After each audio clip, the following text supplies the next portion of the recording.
नमस्कार दोस्तों, आपका स्वागत है हमारे YouTube channel teaching exam overload पे। आज के सेशन के अंतर्गत हम सीटेट पेपर फर्स्ट में ईवीएस एवं पेपर 2 एसएसटी में बहुत ही इंपॉर्टेंट टॉपिक उठाया है, जहां से ईवीएस में और पेपर 2 में एसएसटी में बार बार प्रश्न पूछा जाता है। तो इस चैप्टर का नाम है सोलर सिस्टम यानी सौर मंडल। तो सौर मंडल से सीटेट पेपर फर्स्ट में ईवीएस में तो प्रश्न पूछा ही जाता है, वहीं एसएसटी पेपर 2 का तो इम्पॉर्टेंट टॉपिक है ही है। तो आज के सेशन को स्टार्ट करने के पहले एक छोटी सी रिक्वेस्ट है, हमारे चैनल को लाइक करें, सब्सक्राइब करें, ज़्यादा से ज़्यादा शेयर करें। चलिए आज के सेशन को हम स्टार्ट करते हैं। आज के सेशन का नाम है सोलर सिस्टम। तो सोलर सिस्टम में इसको हम सौर मंडल भी कहते हैं। तो सौर मंडल में जो मेन पॉइंट है हमको वही देखना है। जैसे लाखों आकाश गंगा ब्रह्मांड का निर्माण करती हैं। तो लाखों आकाश गंगाएं जो होती हैं ब्रह्मांड का निर्माण करती हैं, यानी millions of galaxies make the universe. तो यूनिवर्स कैसे बनता है? लाखों आकाश गंगाएं ब्रह्मांड का निर्माण करती हैं। आकाश गंगा जो होता है वो करोड़ों तारों का समूह होता है। तो आकाश गंगा क्या होता है? करोड़ों तारों का समूह होता है। तो आकाश गंगा करोड़ों तारों का समूह होता है। एक आकाश गंगा अरबों सितारों, धूल और गैसों के बादल की एक विशाल प्रणाली होती है। तो एक आकाश गंगा जो होती है वह अरबों सितारों, धूल और गैसों के बादल की एक विशाल प्रणाली होती है। तो सौरमंडल का निर्माण कैसे होता है? लाखों आकाश गंगाएं ब्रह्मांड का निर्माण करती हैं। आकाश गंगा जो होता है करोड़ों तारों का समूह होता है। एक आकाश गंगा अरबों सितारों, धूल और गैसों के बादल की एक विशाल प्रणाली होती है। चलिए आगे बढ़ते हैं। अब हम सौरमंडल को देखते हैं। तो सौरमंडल जो होता है यानी सोलर सिस्टम जिसको हम कहते हैं, इसमें सूर्य जो होता है, सूर्य में 8 ग्रह, उपग्रह, कुछ अन्य खगोलीय पिंड जिन्हें हम क्षुद्रग्रह और उल्का पिंड के रूप में जाना जाता है, ये सौरमंडल का निर्माण करते हैं। तो सूर्य एवं 8 ग्रह, उपग्रह, कुछ अन्य खगोलीय पिंड जिन्हें हम क्षुद्रग्रह और उल्का पिंड के रूप से जाना जाता है, सौरमंडल का निर्माण करते हैं। जैसे आपको फिगर में दिखाया गया होगा, जो यूनिवर्स होता है इसमें मिल्की वे गैलेक्सी होता है, सोलर सिस्टम होता है, अर्थ होता है। ठीक, तो आइए आगे देखते हैं। खगोलीय पिंड क्या होता है? तो सूर्य जो होता है वह चंद्रमा और वह सभी वस्तुएं जो रात्रि में आकाश में चमकते हैं उसको खगोलीय पिंड कहलाते हैं। तो सूर्य, चंद्रमा और वह सभी वस्तुएं जो रात्रि में आकाश में चमकते हैं खगोलीय पिंड कहलाते हैं। ठीक, तो खगोलीय पिंड आप लोग समझ गए होंगे, जो रात में आप लोग आसमान में देखते नहीं है चमकता हुआ सूर्य, चंद्रमा, तार, स्टार्स, हाँ, चमकने वाली जितनी चीज़ आपको आसमान में दिखती है उसको हम खगोलीय पिंड कहते हैं। ठीक, अब अगला प्रश्न यह बनता है कि तारा क्या होता है? तो कुछ खगोलीय पिंड बहुत बड़े और गर्म होते हैं। तो कुछ खगोलीय पिंड बहुत बड़े और गर्म होते हैं, ये गैसों से बने होते हैं, इनका अपना ताप और प्रकाश होता है। तो कुछ खगोलीय पिंड बहुत बड़े और गर्म होते हैं, ये गैसों से बने होते हैं, इनका अपना ताप और प्रकाश होता है, इसको हम तारा कहते हैं। चलिए अब हम बात करते हैं सौरमंडल का संगठन। तो सौरमंडल का जो संगठन होता है इसको हम सूर्य कहते हैं। सूर्य एक तारा होता है, यह एक तारा है, यह सौरमंडल के केंद्र में है, यह अत्यधिक गर्म गैसों से बना होता है, यह पुलिंग बल प्रदान करता है और सौरमंडल को बांधता है। सूर्य और मंडल के लिए ऊष्मा और प्रकाश का परम स्रोत होता है। सूर्य पृथ्वी से लगभग 15 करोड़ किलोमीटर दूर है। कितना है? सूर्य पृथ्वी से लगभग 15 करोड़ किलोमीटर दूर है, यानी 150 मिलियन किलोमीटर। ठीक, तो सूर्य के बारे में हमने क्या देखा? सूर्य एक तारा होता है, यह सौरमंडल के केंद्र में होता है, यह अत्यधिक गर्म गैसों से बना होता है, यह पुल्लिंग बल प्रदान करता है और मंडल को बांधता भी है। सौरमंडल मंडल के लिए ऊष्मा और प्रकाश का परम स्रोत होता है। सूर्य पृथ्वी से लगभग 15 करोड़ किलोमीटर दूर होता है। अब हम ग्रह देखते हैं। ग्रह क्या होता है? तो कुछ खगोलीय पिंड अपना ताप और प्रकाश नहीं होता है, वह तारों के प्रकाश से जगमगाते हैं, ऐसे पिंडों को ग्रह कहते हैं। ऐसे पिंडों को हम लोग क्या कहते हैं? ग्रह कहते हैं। शब्द ग्रह ग्रीक भाषा प्लेनाइट से आया है, जिसका अर्थ होता है घूमने वाला। तो कुछ खगोलीय पिंड जो होते हैं वह अपना ताप और प्रकाश नहीं होता है, वह तारों के प्रकाश से जगमगाते हैं, ऐसे पिंडों को हम ग्रह कहते हैं। शब्द ग्रह ग्रीक शब्द प्लेनेटाइट से आया है, इसका अर्थ होता है घूमने वाला। ठीक, चलिए हम आगे बढ़ते हैं। हमारे सौरमंडल में 8 ग्रह हैं। तो हमारे सौरमंडल में कितने ग्रह हैं? यह प्रश्न सीटेट में कई बार पूछा गया है, एसएसटी में भी, ईवीएस में भी। तो हमारे सूर्य में 8 ग्रह होते हैं। सूर्य से उनकी दूरी के क्रम में बुध, शुक्र, पृथ्वी, मंगल, बृहस्पति, शनि, अरुण, वरुण होता है। कौन कौन से? बुध, शुक्र, पृथ्वी। सूर्य से उनकी दूरी के क्रम में देखिए, बुध, शुक्र, पृथ्वी, मंगल, बृहस्पति, शनि, अरुण, वरुण। इंग्लिश वालों में भी Mercury, Venus, Earth, Mars, Jupiter, Saturn, Uranus and Neptune. ठीक, आप लोग जानते होंगे। प्लूटो क्या होता है? प्लूटो जो होता है एक बौना ग्रह होता है। प्लूटो एक बौना ग्रह होता है। अंतर्राष्ट्रीय खगोलीय संघ भी कहा जाता है। इसका निर्माण अगस्त 2006 में हुआ था। तो प्लूटो एक बौना ग्रह है, अंतर्राष्ट्रीय खगोलीय संघ भी कहा जाता है। अगस्त 2006 में इसका निर्माण हुआ था। कक्षाएं यानी ऑर्बिट क्या होती हैं? ऑर्बिट होती है ना, तो सौरमंडल के सभी 8 ग्रह निश्चित रास्तों में सूर्य के चारों ओर गति करते हैं। ये रास्ते जो होते हैं दीर्घ वृत्ताकार होते हैं, उन्हें हम कक्षाएं कहा जाता है, ऑर्बिट कहते हैं। तो यानी सौरमंडल के सभी 8 ग्रह जो होते हैं और निश्चित रास्तों से सूर्य के चारों ओर गति करते रहते हैं, गोल गोल घूमते रहते हैं। जैसे या सूर्य है ना आपका, ये सूर्य मान लीजिए आपका है, ठीक, ये सूर्य है। इसके आगे आगे ऑर्बिटल में ऐसे ही सारे ग्रह जो होते हैं ऐसे गोल गोल चक्कर लगाते रहते हैं, ठीक, ऑर्बिट। तो इसी को जो रास्ते में गोल लगाते हैं इसी को हम कक्षाएं कहते हैं। दीर्घ वृत्ताकार होते हैं, उन्हें हम कक्षाएं कहा जाता है। तो आप लोग समझ गए होंगे, सूर्य के चारों ओर ऐसे गोल वृत्ताकार में जो ऐसे चक्कर लगा रहे हैं ना, फिर से आपको समझाते हैं हम फिगर से।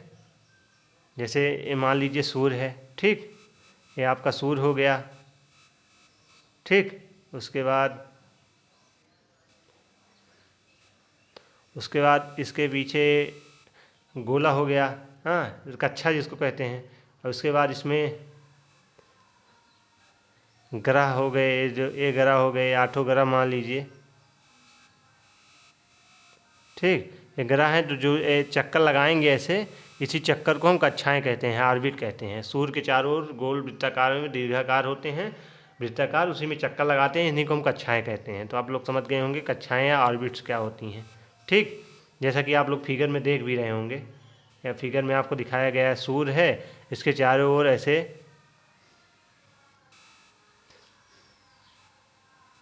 चक्कर लगाए रहे ना। एक ऑर्बिटल हो गई, ये ऑर्बिटल हो गई, ये इस पे सारे चक्कर लगा रहे हैं ना सब, इसी को हम कहते हैं ऑर्बिट्स कहते हैं। ये सब ऑर्बिट पे सारे ग्रह चक्कर लगा रहे हैं सूर्य के चारों ओर, ठीक, इसी को हम कहते हैं। अब आंतरिक ग्रह क्या होता है? तो आंतरिक ग्रह जो होता है इसको हम लोग मरकरी कहते हैं। आंतरिक ग्रह में कौन कौन सा आता है? मरकरी या बुध जिसे कहते हैं, शुक्र हो गया, पृथ्वी हो गया, मंगल हो गया। तो कौन कौन से होते हैं आंतरिक ग्रह? बुध, शुक्र, पृथ्वी, मंगल। यह प्रश्न यहाँ से सीटेट में पूछा गया है ईवीएस के अंदर कि आंतरिक ग्रह किसे कहते हैं। इम्पॉर्टेंट है, यह टॉपिक पूरा आप लोग अच्छे देख लीजिएगा। यहाँ से आपको 4 से 5 नंबर का प्रश्न जरूर मिलता है पेपर में, एसएसटी पेपर 2 और पेपर फर्स्ट में मिला के, ठीक। तो आंतरिक ग्रह क्या होते हैं? बुध, शुक्र, पृथ्वी, मंगल। ये सूर्य के निकट होते हैं। तो ये सूर्य के निकट होते हैं, ये चट्टानों से बने होते हैं। तो किससे बने होते हैं? चट्टानों से बने होते हैं, सूर्य के निकट होते हैं। कौन कौन से होते हैं? बुध, शुक्र, पृथ्वी, मंगल। इनको हम आंतरिक ग्रह कहते हैं। अब बाहरी ग्रह की बात कर लेते हैं। बाहरी ग्रह में कौन कौन सा आता है? बृहस्पति आता है, शनि आता है, अरुण आता है, वरुण आता है। तो बृहस्पति, शनि, अरुण, वरुण, इनको हम बाहरी ग्रह कहते हैं। सूर्य से बहुत दूर होते हैं और ये गैसों और तरल पदार्थों से बने विशाल ग्रह होते हैं। तो ये कैसे बने होते हैं? ये गैसों और तरल पदार्थों से बने होते हैं। तो आप लोग समझ गए होंगे आंतरिक ग्रह किसे कहते हैं और बाहरी ग्रह किसे कहते हैं। आंतरिक ग्रह के अंदर मतलब कि जो अंदर होते हैं, पास में होते हैं, वेनस, मरकरी, मार्स आदि, और जो दूर होते हैं जैसे नेपच्यून, सैटर्न, ये सब दूर हो जाते हैं। तो आंतरिक ग्रह में बुध, शुक्र, पृथ्वी, मंगल होता है। सूर्य के बहुत निकट होते हैं, इसलिए इनको आंतरिक ग्रह कहा जाता है। चट्टानों से बने होते हैं। और वहीं बाहरी जो ग्रह होते हैं बृहस्पति, शनि, अरुण, वरुण होते हैं, सूर्य से बहुत दूर होते हैं, गैसों और तरल पदार्थों से बने होते हैं। तो आंतरिक ग्रह कैसे बने होते हैं? चट्टानों से बने होते हैं। और जो बाहरी ग्रह होते हैं यानी बाहरी ग्रह जिसको कहा जाता है वह तरल, गैस और तरल पदार्थों से बने होते हैं। अब हम एक एक ग्रह को देखते हैं। तो पहला ग्रह है मरकरी। तो मरकरी जो होता है या सूर्य के चारों ओर परिक्रमा करता है। तो सूर्य के चारों ओर एक परिक्रमा 88 दिन में करता है। तो मरकरी कितने दिन में करता है? मरकरी 88 दिन में सूर्य के परिक्रमा करता है। इसको सूर्य का परिक्रमा करने में कितना दिन लगता है? 88 दिन लगता है। अक्ष पर एक चक्कर कितने दिन में लगाता है? तो अक्ष पर एक चक्कर 59 दिन में लगाता है, ठीक। तो बुध से जो मेन पॉइंट है, या सूर्य के चारों ओर एक परिक्रमा 88 दिन में लगाता है और अक्ष पर एक चक्कर 59 दिन में लगाता है। तो अगर सूर्य के चारों ओर पूछा जाए तो 88 दिन, और अक्ष पर कितने एक चक्कर कितने दिन में लगाता है, तो 59 दिन में लगाता है। इसको आप लोग इम्पॉर्टेंट समझ लीजिएगा। चलिए अब हम अगले ग्रह को देखते हैं, शुक्र ग्रह। शुक्र ग्रह जो होता है, या सूर्य की एक परिक्रमा 255 दिन में करता है। तो सूर्य की एक परिक्रमा 255 दिन में करता है, अक्ष पर एक चक्कर यह 243 दिन में लगाता है। तो सूर्य की एक परिक्रमा 255 दिन में होती है, अक्ष पर एक चक्कर 243 दिन में। यह सबसे चमकीला और सबसे गर्म ग्रह होता है। तो यह इंपॉर्टेंट पॉइंट है, इसको स्टार लगा लीजिएगा, या पेपर में कई बार पूछा जा चुका है, ठीक, कि यह सबसे चमकीला या सबसे गर्म ग्रह कौन सा है, तो शुक्र होता है। सूर्य की एक परिक्रमा कितने दिन में करता है, 255 दिन में करता है। अक्ष पर एक चक्कर कितने दिन में लगाता है, 243 दिन में लगाता है। शुक्र को पृथ्वी का जुड़वा माना जाता है, क्योंकि इसका आकार पृथ्वी से काफ़ी मिलता जुलता है। तो सूर्य को पृथ्वी का जुड़वा माना जाता है, क्योंकि इसका जो आकार होता है वह पृथ्वी के आकार से मिलता जुलता है, ठीक। चलिए आगे बढ़ते हैं। अगला है पृथ्वी। तो पृथ्वी में क्या होता है, सूर्य के चारों ओर एक परिक्रमा 365 दिन में लगाता है। तो पृथ्वी जो होता है वह सूर्य के चारों ओर एक परिक्रमा जो होता है वह 365 दिन में लगाता है। वहीं अक्ष पर यह कितने दिन में लगाता है, अक्ष पर यह एक चक्कर एक दिन में लगाता है। तो अक्ष पर एक चक्कर एक दिन में लगाता है, सूर्य के चारों ओर एक परिक्रमा 365 दिन में लगाता है। चंद्रमाओं की संख्या कितनी है, तो चंद्रमाओं की संख्या एक होती है, ठीक। उसके बाद पृथ्वी सूर्य का तीसरा निकटतम ग्रह होता है। तो पृथ्वी जो होता है वह सूर्य का तीसरा निकटतम ग्रह होता है, और यह सूर्य के चारों ओर एक परिक्रमा 365 दिन में करता है, अक्ष पर एक चक्कर एक दिन में लगाता है। चंद्रमाओं की संख्या एक होती है। पृथ्वी सूर्य का तीसरा निकटतम ग्रह है, आकार में यह 5वां सबसे बड़ा ग्रह है। तो पृथ्वी सूर्य का तीसरा निकटतम ग्रह है, आकार में यह 5वां सबसे बड़ा ग्रह है। तो इसको आप लोग इंपॉर्टेंट समझ लीजिएगा, बार बार पूछा जाता है, इसको स्टार लगा लीजिएगा। यह आकार में यह कैसा बड़ा ग्रह है, तो 5वां सबसे बड़ा ग्रह है, पृथ्वी सूर्य का तीसरा निकटतम ग्रह है। इसके बारे में और देखते हैं। यह जो होता है, यह ध्रुव पर थोड़ी चपटी होती है, इसलिए इसके आकार को जियोइड के रूप में वर्णित किया गया। तो यह ध्रुव पर थोड़ी चपटी होती है, इसलिए इसके आकार को हम जियोइड के रूप में वर्णित किया गया है। जियोइड का अर्थ होता है पृथ्वी जैसी आकृति। पृथ्वी को नीला ग्रह भी कहा जाता है, इसको पृथ्वी को नीला ग्रह भी कहा जाता है। इसको आप लोग इंपॉर्टेंट में लिख लीजिएगा, स्टार लगा लीजिएगा कि पृथ्वी को नीला ग्रह भी कहा जाता है। तो यह इंपॉर्टेंट है, ठीक, पृथ्वी को नीला ग्रह भी कहा जाता है। चलिए आगे बढ़ते हैं, कुछ चीज़ और देख लीजिए मून के बारे में। तो इसका जो व्यास होता है, मून का जो व्यास होता है पृथ्वी के व्यास का केवल 1/4 होता है। तो मून का जो व्यास होता है पृथ्वी के व्यास का केवल 1/4 होता है, या पृथ्वी से लगभग 3,84,400 किलोमीटर दूर है। तो यह पृथ्वी से लगभग कितना दूर है, 3,84,400 किलोमीटर दूर है। चंद्रमा लगभग 27 दिनों में पृथ्वी पर एक चक्कर लगाता है। तो चंद्रमा लगभग 27 दिनों में पृथ्वी का एक चक्कर लगाता है, या अपने एक चक्कर को पूरा करने में ठीक उतना ही समय लेता है, या अपने एक चक्कर को पूरा करने में ठीक उतना ही समय लेता है। तो आज का सेशन समाप्त होता है यहीं। आज के सेशन में हमने सौरमंडल के बारे में देखा, सोलर सिस्टम को, क्योंकि वो बहुत ही इंपॉर्टेंट टॉपिक था। यहाँ से पेपर में बार बार प्रश्न बनते हैं। यहाँ पे आपको ईवीएस में तो बार बार प्रश्न पूछा ही जाता है सीटेट पेपर 1 में, वहीं सीटेट पेपर 1 के अलावा एसएसटी पेपर 2 में भी यहाँ से आपको प्रश्न पूछा जाता है सोशल साइंस में। तो यह बहुत इंपॉर्टेंट टॉपिक था। आज के बाद आपका प्रश्न यहाँ से गलत नहीं होगा। अगर ग्रह, सौरमंडल, पृथ्वी, शुक्र ग्रह यहाँ से प्रश्न बनेगा तो आप लोग आसानी से इसको सॉल्व कर लेंगे। अगर आप इसका PDF प्राप्त करना चाहते हैं तो हमारा टेलीग्राम चैनल है टीचिंग एग्जाम ओवरलोड।